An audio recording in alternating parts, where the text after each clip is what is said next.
Mbak.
Ya Bu, terima kasih.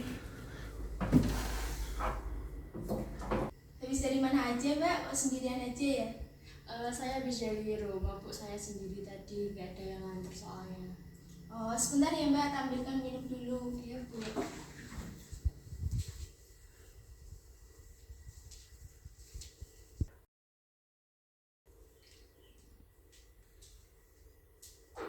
Silakan Mbak, diminum dulu, barangkali bagus. Saya minum dulu ya. Iya, silakan minum dulu.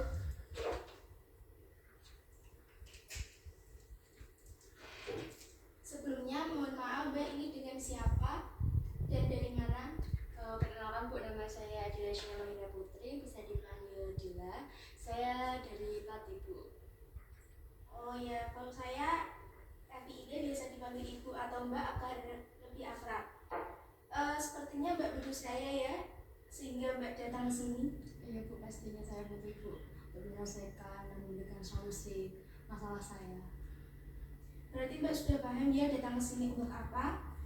Jadi gini, sebelum kita masuk ke proses konseling, saya jelaskan dulu proses dan sifat konseling itu seperti apa.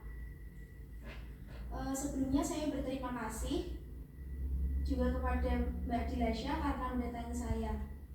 Nah, proses konseling ini ada hubungan profesional, jadi saya akan memperkenalkan diri terlebih dahulu. Untuk selanjutnya, saya memegang gelar psikolog dengan spesialis di bidang klinis. Di sini juga mempunyai izin resmi dan sertifikat resmi dari HIMSI, serta memegang konselor klinik kesehatan.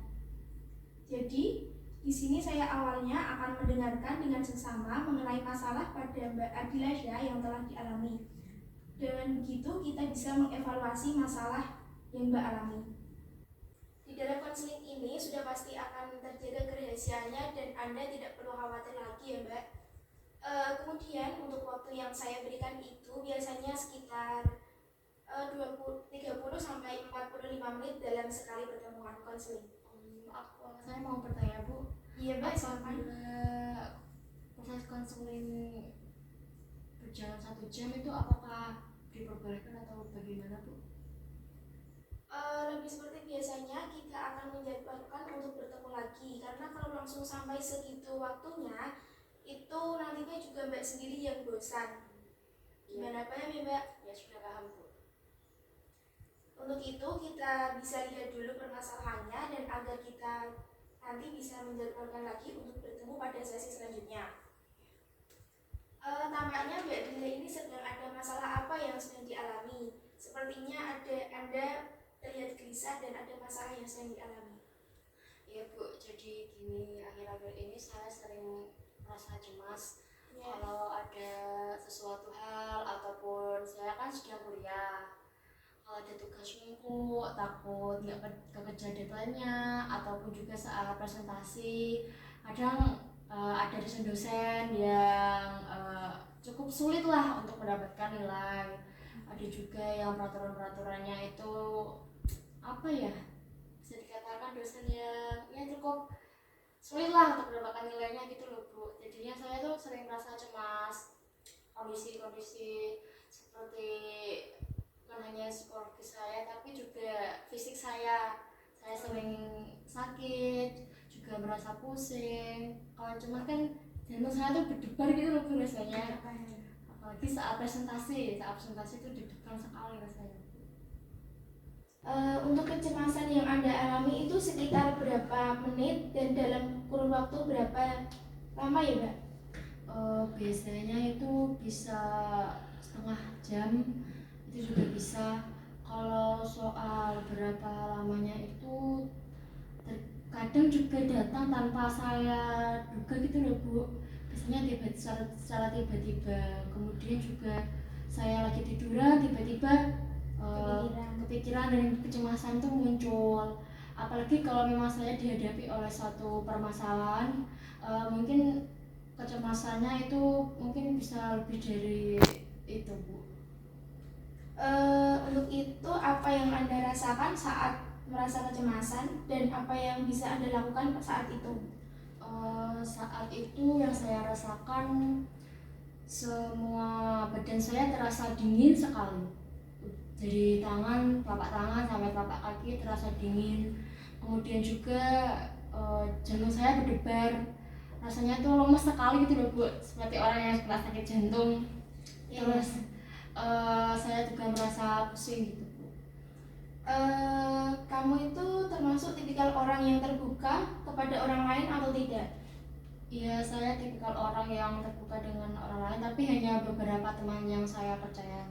Saya juga sering cerita, namun karena mereka tidak dapat memberi saya solusi, jadinya saya datang ke Ibu. Semoga saya dapat mendapatkan solusi dan bisa menetralkan kecemasan saya Bu. Tadi cara Anda saat mengalami kecemasan, hal apa yang bisa Anda lakukan saat itu? Kalau misal saya mengalami kecemasan di rumah, saya akan berbaring di tempat tidur, kemudian berusaha untuk mengatakan pada diri saya kalau semua itu baik-baik saja, tidak akan terjadi apa-apa pada diri saya sendiri. Kalau misal saat presentasi kan sekarang online ya Bu ya, di rumah, jadi cukup bisa membuat saya terbantu juga sih saat itu. Saya juga menenangkan diri saya bahwa semua akan baik-baik saja. Saya sudah melakukan semuanya dan saya harus pasrah pada Allah gitu loh Bu. Kalau misal dulu kan pernah masuk kuliah juga. Pada saat itu saya bercerita ya Bu ya. Iya, silakan Mbak, silakan saja. Saat itu saya sedang sakit Bu. Nah, saya memaksakan untuk kuliah karena tatap muka, karena saya punya tanggung jawab untuk presentasi. Tidak mungkin saya meninggalkan kelompok saya sendirian untuk presentasi dan saya tidak datang. Kemudian saya datang ke kampus dalam waktu yang telat juga. Saat itu sudah ada dosen, teman saya sudah mengabari kalau dosen sudah di sana. Kemudian teman-teman saya sudah di depan, sudah menyalakan proyektor, laptop, tinggal presentasi saja. Kemudian saya masuk langsung bergabung dengan teman-teman saya dan rasanya itu nafas saya sesak sekali, tapi saya harus tahan saat itu. Kemudian juga jantung saya berdebar sekali, semua pergelangan tangan, kaki semua dingin. Saat itu juga saya membacakan PowerPoint.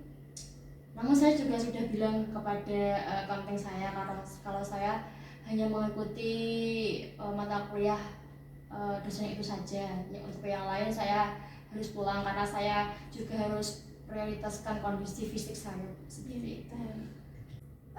Terus saat perjalanan pulang dari kampus itu kondisi kamu bagaimana dalam perjalanan? Saat itu saya kan diantar ya Bu ya. Iya. Karena saya kalau kuliah memang diantar karena cukup jauh lah Bu rumah saya dengan kampus. Saat itu saya tiduran di mobil, kursi saya ke belakang gitu loh Bu. Ya, terus saya tiduran berusaha untuk menetralkan kan saya juga naik tangga Bu, itu saat itu kan naik tangga, sekarang kampus kan udah ada lift ya Bu ya. Kalau dulu kan masih dalam tahap pembangunan, jadinya saya turun tangga ya, nafas sesak sekali. Kemudian saat di mobil saya diberi minum terus saya tiduran Bu, seperti itu. Kemudian bagaimana kondisi kamu saat sudah sampai rumah? Saat sudah sampai rumah, alhamdulillah cukup tenang Bu. Terus saat di rumah saya makan, saat itu juga saya belum sarapan Bu sebenarnya. Terus saat di rumah saya tidur, habis makan saya tidur, dan ya sudah Bu. Terus kondisi saya membaik lagi, namun saat itu kan saya panas ya Bu ya, tinggal sakit panas saja yang belum turun, seperti itu. Lalu apakah Mbaknya punya penyakit bawaan dari lahir atau gimana? Saya punya ini Bu, mah sama infeksi saluran kencing. Saat itu saya mah itu udah dari SMP. Kalau yang infeksi saluran kencing itu dari SMA, ketawanya SMA kelas 1 Bu saat itu. Lalu apakah penyakit kamu tadi yang emah dan infeksi saluran kencing tersebut tadi kambuh, itu apakah intensitas kecemasan yang Anda rasakan itu meningkat atau tidak? Atau gimana, bisa dijelaskan? Kalau saat emah mungkin itu bisa menyebabkan juga intensitas kecemasan saya meningkat Bu. Kadang kan bukan hanya telat makan ya yang menyebabkan emah, juga kepikiran hal-hal yang sepele. Saya kan orangnya tuh suka memikirkan sesuatu yang sepele yang tidak penting, saya pikirkan terus menerus, jadinya saya kayak punya tekanan gitu loh Bu. Terus walaupun saya sudah cerita sama teman-teman saya, tapi rasanya tuh kayak kurang gitu loh Bu. Jadinya kalau misalnya saya mah itu sering sekali sih Bu, kecemasan saya muncul. Dulu waktu puasa itu intensitas kecemasan saya 1 bulan puasa ya Bu ya. Itu setiap hari setelah berbuka pasti itu Bu. Setelah saya berbuka puasa, terus saya sholat maghrib, habis itu ketika saya sudah di kamar dan tiduran, itu kecemasan saya selalu saja datang secara tiba-tiba tanpa ada sebab. Kemudian juga hampir berapa menit ya dulu itu, saat itu kalau nggak salah habis kalau mau sholat tarawih itu kecemasan saya baru terkadang menurun Bu, seperti itu. Selanjutnya tadi kan banyak udah menyebutkan pernah menderita jantung deg-degan saat merasa kecemasan yang berlebih, pusing, dan telapak tangan yang dingin. Apakah ada yang lebih dari itu yang Anda rasakan saat merasa kecemasan? Saya dulu sering pingsan Bu saat SMA kelas 1.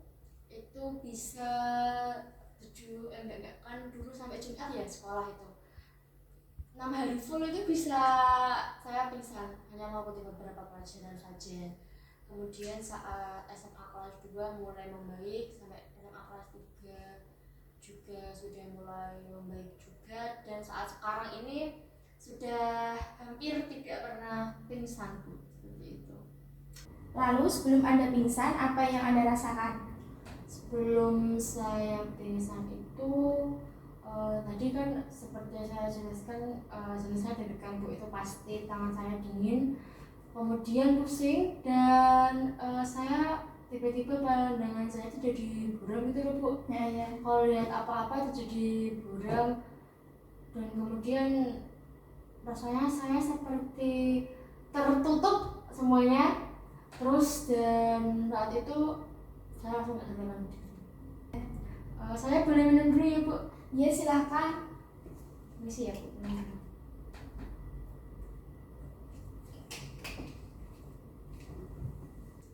Sebelum datang ke sini kondisimu bagaimana Mbak? Tadi waktu saya WhatsApp wifi kan, saat itu kondisi saya baik-baik saja Bu. Namun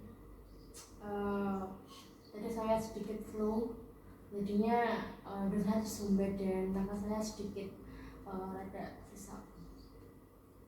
Kalau untuk saat ini kondisi Mbak sekarang bagaimana?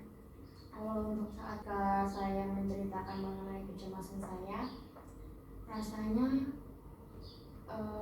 kejadian saat itu tuh terjadi kembali itu loh Bu, dimana saya sesak nafas. Sekarang saya sedikit engap sekali karena memori saat dulu tuh seperti terulang kembali.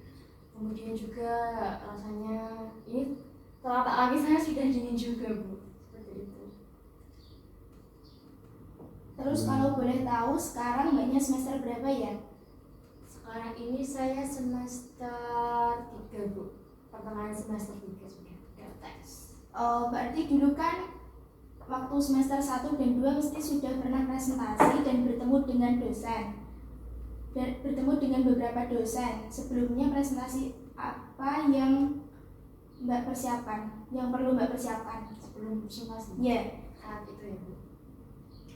Saat itu saya membuat catatan kecil.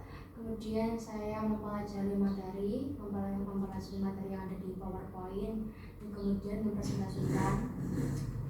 Kemudian juga saya berusaha untuk mengkoordinasi dengan teman-teman, siapa saja yang presentasi. Ya, semua berjalan dengan lancar Bu.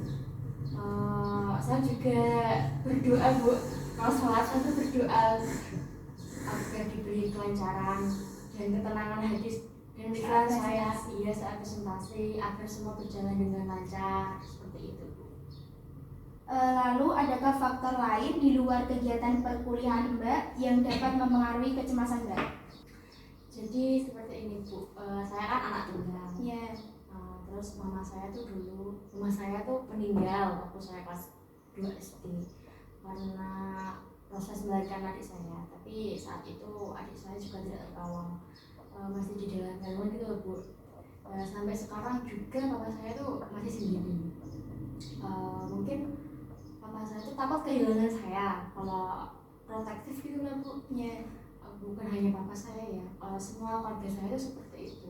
Mau pergi kemana harus misalnya jaraknya jauh gitu loh Bu, harus diantar, harus tahu di mana, pulang kapan, sama siapa perginya, setiap sama teman ditelepon kayak gitu terus Bu. Mungkin saya juga punya tekanan di sana ya Bu, kalau mau pergi-pergi kalau nggak sama keluarga tuh kadang juga nggak boleh. Mungkin dari sana ketika saya nggak dibolehin untuk pergi-pergi, jadinya kan saya nggak tahu suasana luar ya Bu ya. Kalau melihat suasana luar, mungkin ada perbedaan kalau kita pergi sama keluarga atau sama teman ya Bu. Perbincangannya, kemudian dengan siapa itu kan pasti berbeda. Enak dengan teman gitu ya Bu ya, bisa bahas ini itu, bukan hanya membahasanya kumpul di rumah, tapi juga bisa keluar. Kalau untuk itu saya dari dulu sampai sekarang jarang sekali. Tapi ya saya tuh mengambil celah-celah gitu loh Bu. Kadang ya saya tidak berbohong tapi tidak semua berbohong gitu loh Bu. Saya mau pergi dengan teman, tapi saya mungkin di sini mungkin letaknya akan saya ubah lebih dekat agar mereka menyetujui saya untuk pergi. Terus Bu, waktu kuliah ini karena overprotective yang diberikan keluarga saya terhadap saya kan jarang naik motor sendirian Bu. Bahkan untuk di jalan raya pun untuk naik motor tuh hampir nggak pernah. Berarti apa-apa harus diantar gitu Mbak? Iya, harus diantar. Kemudian ada klakson truk gitu kan, bunyinya kencang ya Bu. Waktu itu saat pertama kali saya naik motor sama digonceng sama teman saya tuh kaget karena itu. Ya walaupun semua orang akan kaget, tapi itu akan terus sampai rumah saya tuh bisa apa ya Bu, kayak langsung pikiran terus dada saya deg-degan, pusing ya, kayak hampir kayak cemas gitu loh Bu. Saya juga nggak tahu kenapa saya seperti ini gitu, karena kan saya tuh sering di rumah Bu. Dari pagi sampai malam tuh saya nggak pernah keluar. Tetangga-tetangga saya juga tahu bagaimana saya, karena saya nggak pernah keluar rumah. Kalau saya keluar rumah itu sudah seakan-akan wah ada apa nih kak kamu keluar rumah kayak gitu. Kemudian Bu, rumah biasanya kan tepi jalan raya. Nah saya kan dulu sering di sana gitu Bu, menyentuh budi saya. Nah saat itu di tepi jalan raya pastinya ada berbagai jenis mobil dan truk ya kan Bu pastinya. Di sana saya mulai terbiasa mendengar suara tronton truk yang belnya dipencet. Ya di sana saya sudah mulai terbiasa dengan itu Bu. Tapi yang saya masih saat ini itu suka tiba-tiba bulu saya tuh merinding, bukan karena saya takut tapi saya nggak tahu karena apa. Kalau lihat ambulan, apalagi kalau sirenenya dihidupkan, itu nggak tahu kenapa tiba-tiba rasanya tuh sekujur tubuh tuh merinding banget gitu Bu. Kayak kadang sampai dulu gemeteran, pernah tak tutup telinga saya karena itu apa ya, saya tuh kalau lihat ambulan tuh bawaannya tuh bisa tiba-tiba kayak mama saya, kadang kayak gitu juga. Kalau mama saya tuh sering sekali sih Bu, rasanya tuh kalau walaupun banyak sekali orang yang peduli di sekitar saya, walaupun entah siapapun teman saya, keluarga saya, tapi rasanya itu bisa hidup tuh hampa gitu Bu. Kayak walaupun sampai sekarang sampai saya sudah bisa seperti ini, rasanya tuh cuma ingat tuh sama mama saya aja. Kemudian ketika untuk walaupun saat itu masih kecil ya Bu, seharusnya kalau saya logika sendiri saya harusnya sudah mengetahui ya kamu harus ikhlas dan lain sebagainya seperti itu. Tapi kenyataannya itu saya tuh sampai sekarang tuh masih belum bisa ikhlas secara lahir dan batin Bu. Ya berarti mbaknya masih berkepikiran terus. Iya, sampai sekarang masih berkepikiran terus. Alhamdulillah sih sekarang baru bisa mengatakan sih kata-kata ikhlas. Dulu tuh saya nggak pernah punya bisa mengatakan ikhlas, walaupun kadang kan di hati sama diucapkan kan berbeda. Nah saat itu saya di posisi seperti itu. Kalau dulu maupun di ucapan, di hati, perasaan itu sama sekali saya nggak bisa mengatakan kalau saya itu ikhlas. Sampai sekarang detik ini juga Bu. Kemarin malam pun saya habis kepikiran soal itu, kenapa ya masih belum ikhlas, kenapa Tuhan itu nggak adil sama saya gitu loh, kenapa harus sama mama saya dan lain sebagainya. Namun juga sekarang saya sudah bisa mengontrol, oh mama saya tuh meninggal, mengambil hikmahnya dari itu loh Bu. Kalau mama saya bertahan mungkin saya tidak akan mendapatkan perjalanan hidup yang seperti ini gitu, menjadikan saya juga kuliah di psikolog. Saya kan setelah di psikolog Bu. Alasan saya kuliah di psikologi itu karena pertama saya ingin mengenali diri saya untuk love myself. Kemudian juga untuk mengobati kegelisahan saya, kecemasan saya, apakah saya bisa menangani sendiri dulu. Kemudian juga mama saya dulu almarhum ingin sekali saya disekolahkan waktu itu SMP ini di Kudus karena beliau sudah meninggal. Jadinya saat ini awalnya saya nggak mau kuliah di Kudus Bu, saya ingin di Semarang, yang kayak teman-teman lainnya gitu loh, masih kuliah di situ aja gitu kan. Tapi nggak tahu ya. Tapi pada kenyataannya ya tiba-tiba saya dijemput untuk ayo di Kudus aja itu guru BK saya. Ya udah ya di Kudus daftar dan mengambil psikologi. Papa saya tuh baru mengatakan kalau mama saya tuh dulu ingin aku kuliah aku ingin sekolah di Kudus. Pada saat itu saya bisa memenuhi keinginannya sekarang ini Bu, kuliah di Kudus, dan papa saya juga ingin saya mengambil psikologi. Kata papa saya sih ketika saya ambil psikologi saya punya perubahan baik tingkah laku. Dulu kan saya sering sekali Bu, marah-marah sendiri, marah sama orang. Kayak Bu, suka tiba-tiba sakit hati, nggak kata orang sedikit tak sakit hati gitu. Ketika papa saya berkata, oh sekarang kamu itu ya kalau bicara udah mulai halus, nadanya nggak tinggi, terus nggak mudah untuk sakit hati dan lain sebagainya. Nah di situ memang saya akui untuk kuliah di psikologi juga menurut saya itu adalah satu Bu,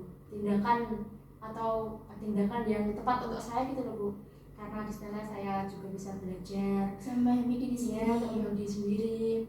Ya walaupun ada beberapa mata kuliah atau pelajaran yang mungkin susah ya Bu ya, tapi so far sih enak juga kuliah di psikologi gitu.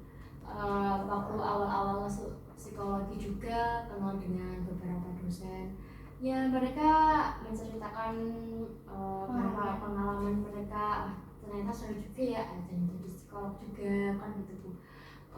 Dan dosennya juga ya kalau bisa dibilang sih enak-enak ya psikologi dosennya. Mungkin karena beberapa sifat dari dosen karakteristik kan ada berbeda ya Bu ya, yaitu sangat mudah dijumpai di dunia pendidikan kan, tinggal bagaimana kita menyikapinya. Bagaimana rencana Anda ke depannya untuk mencegah kecemasan secara berlebihan yang sering Anda alami saat ini? Mungkin saya akan mengatur pola makan terlebih dahulu Bu, seperti memakan sayuran, kemudian makan dengan teratur agar mah saya tidak kumat. Kemudian juga saya akan berolahraga karena saya kan jarang berolahraga gitu. Saya dibilang malah nggak suka untuk olahraga. Kemudian saya akan lebih tidak memikirkan masalah-masalah yang sepele, tidak memasukkannya dalam pikiran. Kemudian saya akan mungkin menetralkan lagi pikiran saya dan beranggapan semua akan baik-baik saja, seperti itu. Ya baiklah, apakah selanjutnya kamu bisa melaksanakan rencana kamu yang tersebut? Insya Allah saya akan melaksanakan rencana saya karena ini juga untuk kebaikan diri seperti itu. Baiklah, saya mengapresiasi rencana Anda saat ini. Setelah berdiskusi mengenai permasalahan yang Anda rasakan, bagaimana perasaan Anda saat ini? Alhamdulillah saya sedikit lega karena dapat bercerita dengan Ibu, juga Ibu merespon apa yang saya ceritakan tadi. Ya saya cukup merasa tenang juga Bu. Jadi di sini saya dapat menyimpulkan Anda memiliki permasalahan mengenai kecemasan yang sering Anda alami saat ini ketika dihadapkan oleh suatu permasalahan secara tiba-tiba saat kecemasan itu muncul.